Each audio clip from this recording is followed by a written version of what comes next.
Welcome to Dax's Wasteland Workshop.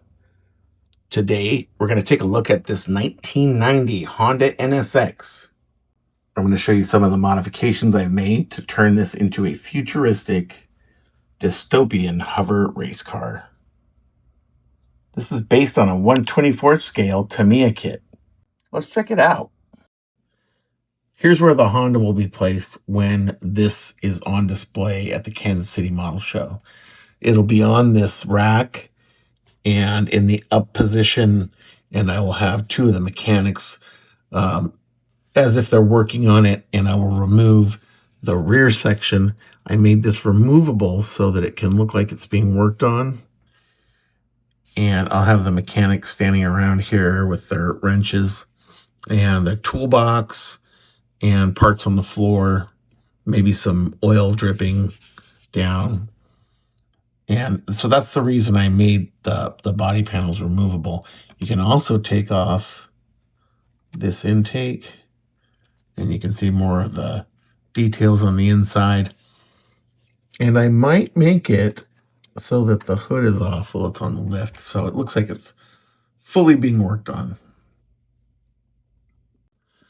There's a lot going on in the corner over here I'd love to show you, but that'll be in the video where I show the completed auto shop. When I've got everything all set up, that'll be the last video. I'll show the walls and the graffiti and some of the artwork that's up. I'm very excited to show it, but if I show it now, then nobody wants to come back for that video. So the first thing I'd like to talk about is the weathering. You'll notice it's covered in a layer of dust, and we are in the wasteland, so it's a very dusty environment. This is the project car. This is the shop car, so it will always be being worked on, therefore collecting a lot of dust. I should put handprints on it. That'd be great to have handprints on the windows and door openings. But yeah, that's the reason it's dusty. The carbon fiber, I wanted to make the carbon fiber appear to be worn as if it was sun damaged, damaged from just years of being in the wasteland. So I looked up a ton of photos online for damaged carbon fiber, and I think I achieved the look. It's supposed to look like the top layer of clear coat has worn off from the edges, and you're seeing the exposed carbon fiber. And I did it along most of the edges on the back here. You can see it down in this recess here. And the paint is worn at the edges.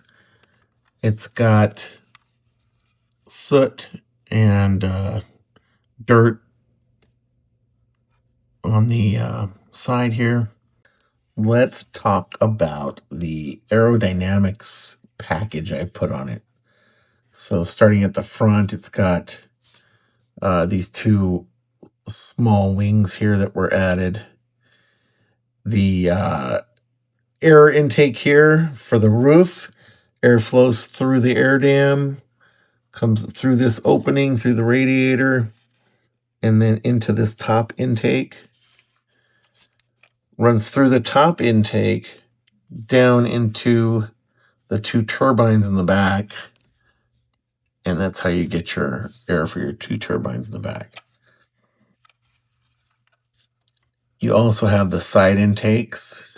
Air is directed through the side intake into the two turbines in the rear and to the side turbines. You can see on the rear, I didn't add a gigantic rear wing, but I did put two elevators on the back for maneuverability, and these two small panels here to direct the air over the top here. I'm offering channel memberships if you're interested in helping support the channel. Memberships will help buy model kits, paints, supplies, all that good stuff that I need to keep producing my cars. I'm not one of those model builders that has an inventory of 60 car kits ready to be built. I'll show you the inventory in a second. Members will receive early access to videos. The next tier would receive members only videos, and top tier will receive a spot on the illustrious walls to have their graffiti tag placed. If you're interested in memberships, please click the join button below to see the other perks, and thank you so much. There's my model stash, and some of those have already been built.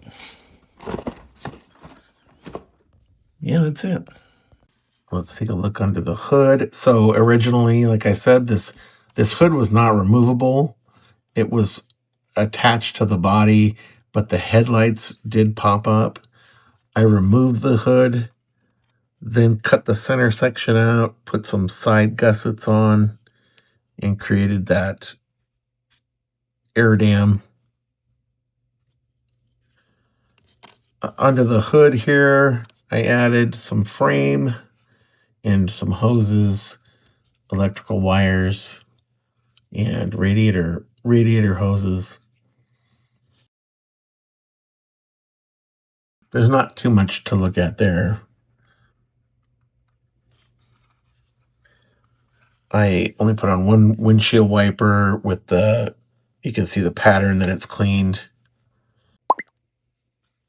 You can see I used a lot of the front suspension that came with the kit. This here, I added in some segmented hoses, put a little thruster port on it.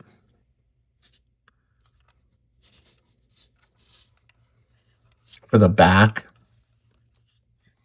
I took the 6-cylinder engine that came out of this NSX and put the 2 halves like I do on my other cars with the V8 engines. I used the 6-cylinder out of this car and just built that out as if it was side thrusters. Added a lot of plumbing hoses to it.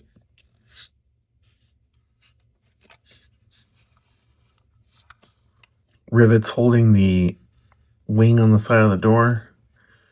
Rivets here for a little detail.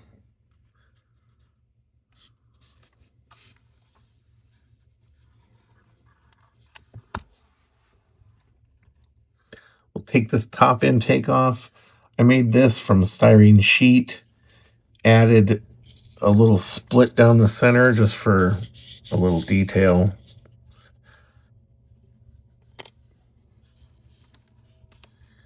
And then we remove the entire rear section. I did have to add a piece here to make it sturdy. It has the tail lights on it.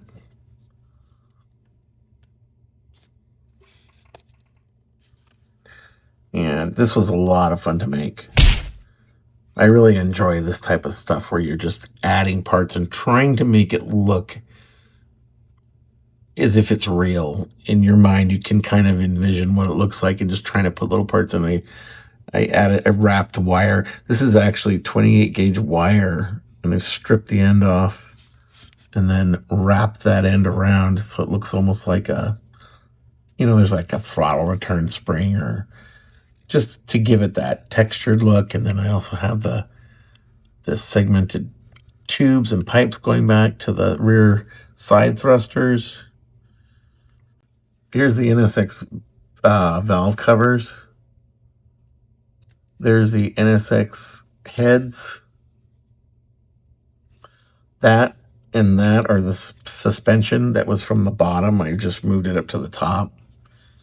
Ran all my pipes through it, and it looks like it belongs. These are Gundam pieces. This is a Gundam piece. This mesh here, I did a video on the top 5 or 6 items I use, and that's one of them. And so is this styrene staircase is the second item I use the most. I had to create a roll bar to keep this hood from collapsing. So there's like a little roll cage in there. You can see I've got equipment on the inside. There's a monitor on a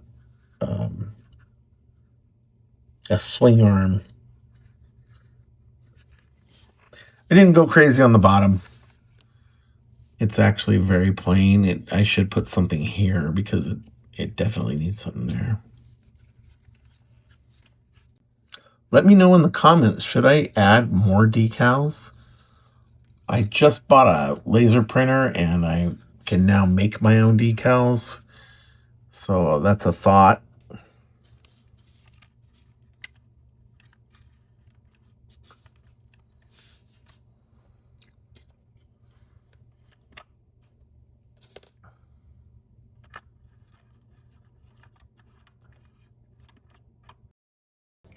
And that's going to do it for the NSX build.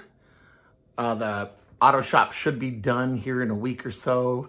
I've got to finish it up in time for the Kansas City Model Show, which is at the end of May.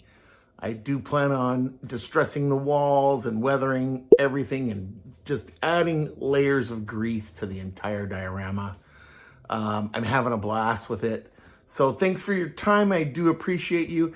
If you're new to the channel and you haven't subscribed, please click the subscribe button below. Help me out, click the like button, and thank you for your time.